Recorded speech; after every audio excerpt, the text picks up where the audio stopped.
Palantir reported earnings 2 weeks ago. Since then, the stock has fallen around 18% to below $15 a share. That means Palantir has a current valuation of $31.5 billion.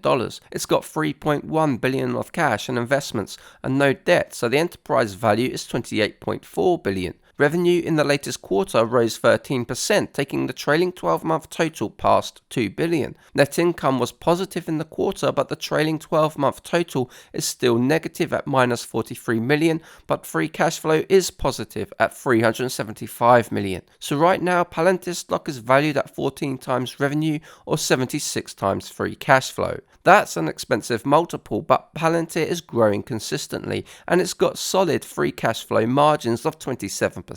In other words, the company is able to convert almost a third of its top-line revenue to free cash flow. As a result, Palantir's cash pile continues to climb, and that's a good sign for such a young growing company. On top of that, Palantir's new AI platform AIP has sparked the interest of investors, and this new product could potentially give the company a major boost to growth. However, Palantir's reported revenue growth of 13% was a bit of a disappointment. Government customer additions seems to have flattened out and figures weren't reported in the latest quarter. More concerning, the net dollar retention rate has dropped from 124% in 2022 to only 110%. This is lower than other software firms like Snowflake and ServiceNow.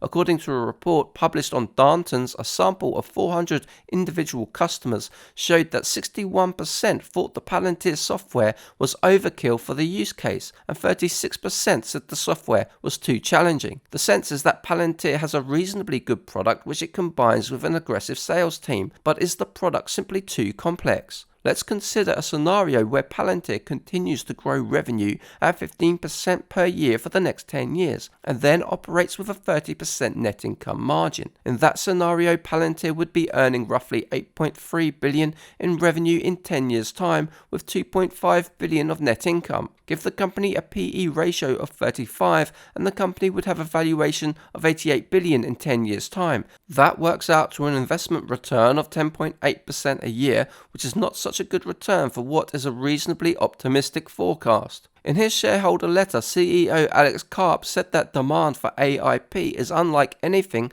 the company has ever seen. If that's true, then Palantir could be a solid buying opportunity, but this is a new product that wasn't even being discussed last year, and right now we're not seeing enough evidence of that growth. That's why I currently give the stock a neutral rating, but these are my personal opinions, not financial advice, and I've got no position in Palantir stock. For more detailed investing ideas, make sure to visit our website, overlookedalpha.com.